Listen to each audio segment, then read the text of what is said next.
झारखंड कर्मचारी चयन आयोग यानी जेएसएससी ने सरकारी नौकरी पद पर भर्ती जारी की है। इस बार 3000 से अधिक पद पर की वैकेंसी निकाली गई। ऐसे में बेरोजगार उम्मीदवारों के पास नौकरी पाने का अच्छा मौका है। इस पोस्ट के लिए जेएसएससी पीजीटीईसी 2023 की विज्ञापन जारी किया गया है। जो उम्मीदवार इस भर्ती के लिए इच्छुक हैं वे 4 मई 2023 से पहले आवेदन कर सकते हैं। इस भर्ती को लेकर योग्यता, पद की जानकारी और आयु सीमा संबंधित जानकारी नीचे दी गई। अधिक जानकारी के लिए उम्मीदवार जेएसएससी के ऑफिशियल वेबसाइट पर जाकर नोटिफिकेशन पढ़ सकते हैं। झारखंड की खेल नीति में खिलाड़ियों को नौकरी देने के मामले को कभी भी प्राथमिकता के स्तर पर नहीं रखा गया। ऐसे में राज्य निर्माण के बाद से राज्य के खिलाड़ी नौकरी पाने के लिए तरस रहे हैं।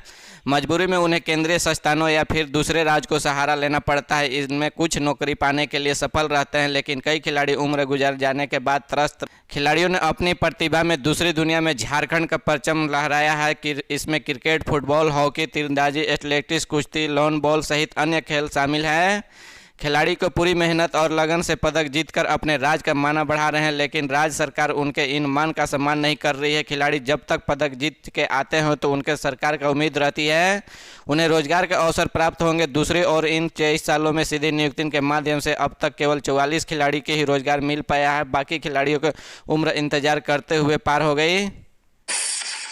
झारखंड के हजारीबाग जिले में 2 सड़क हादसे में कम से कम 2 व्यक्तियों की मौत हो गई, जबकि 13 अन्य घायल हो गए। पुलिस ने यह जानकारी देकर एक पुलिस अधिकारी ने बताया कि एक 9 दंपति और उसके परिवार के सदस्य बस से काटक से बड़कागांव जा रहे थे। तभी चालक ने किसी गड़बड़ी के वजह से वाहन पर नियंत्रण खो बैठा, जिसके गड्ढे में जा गिरा।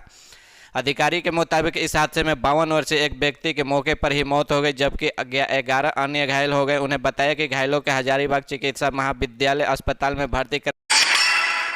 देश भर में कोरोना के मामले को एक बार फिर बढ़ते नजर आ रहे हैं। देश में कई हिस्सों में कोरोना के नए मामले में वृद्धि हो रही है। कई राज्यों में तो मास्क का फिर से अनिवार्य कर दिया गया है। कोरोना के बढ़ते मामले को लेकर 2 दिन पहले विश्व स्वास्थ्य दिवस के दिन केंद्रीय स्वास्थ्य मंत्री मनसुख मंडाविया ने वीडियो कॉन्फ्रेंसिंग के जरिए सभी राज्यों के स्वास्थ्य मंत्री के साथ समीक्षा बैठक की। इस बैठक में झारखंड के स्वास्थ्य मंत्री बन्ना गुप्ता भी मौजूद थे। बैठक के बाद उन्हें कहा कि हमने केंद्रीय स्वास्थ्य मंत्री मनसुख मंडाविया से राष्ट्रीय स्तर पर SOP जारी करने का अनुरोध किया। हमें 10-11 अप्रैल को मास्क को डील करेंगे। राज्य सरकार के भी कोविड-19 पर SOP जारी करेगी। से राजधानी रांची समेत आसपास में जिलों में तापमान लगातार बढ़ रहा है। सुबह होते ही तेज धूप का असर शुरू हो जाता है। दोपहर होते हुए लोग के घरों में सिमट रहे हैं। गर्मी से परेशान लोगों के किसी की राहत खबर है। मौसम विभाग ने रविवार के शाम तक बारिश होने की संभावना जताई है। राज्य के दक्षिण और निकटवर्ती मध्य भागों में बारिश के आसार है। रविवार शाम तक बारिश होने के साथ ही गर्मी से राहत मिलने की संभावना है। राज्य के पूर्वी और पश्चिमी सिंहभूम, सिमडेगा, सरायकेला, खरसावां के अलावा रांची, रामगढ़, बोकारो, गुमला, हजारीबाग, खूंटी के कुछ हिस्सों में आंशिक बादल के साथ मेघ गर्जन बरस सकते हैं। मौसम विभाग केंद्र रांची के वरीय विज्ञानी अभिषेक आनंद ने बताया कि स्थिति 10 अप्रैल को भी रहेगी। इसके बाद 11 से 14 अप्रैल तक आसमान साफ रहेगा और मौसम शुष्क रहेगा। पिछले 24 घंटे मौसम की बात करें तो रांची का अधिकतम तापमान 34.7 डिग्री और न्यूनतम तापमान 21.2 डिग्री सेल्सियस दर्ज किया गया है। गर्मी के प्रकोप लगातार बढ़ते जा रहा है। झारखंड सरकार द्वारा घोषित नियोजन नीति को 60-40 के फार्मूले के खिलाफ छात्रों ने आक्रोश व्याप्त है। यह आक्रोश शनिवार को कन्नड़ से सड़क पर दिखा। यह पूर्वी सिंहभूम स्टूडेंट यूनियन के बैनर तले छात्रों के आक्रोश महारैली निकाली।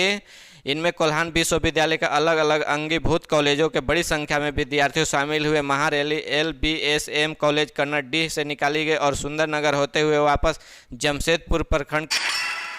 झारखंड नगर विकास एवं आवास विभाग में 1688 पद के लिए नियुक्ति प्रक्रिया शुरू हो चुकी है और शीघ्र इन पद के लिए परीक्षा की तिथियां की घोषणा की जा सकती है। विभाग के 1688 पद अधिसूचना कर्मी विभाग को भेजी गई है, जिस उसी रूप में कर्मी विभाग की ओर से कर्मचारी चयन आयोग को भेज दिया गया है।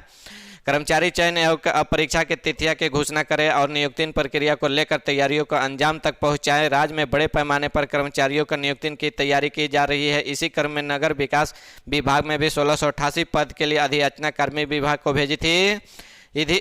इस अधियाचना के आलोक में कर्मचारी विभाग के अपनी ओर से आगे के तैयारियों के जल्द मामले कर्मचारी चयन आयोग के अग्रस्त कर दिया गया।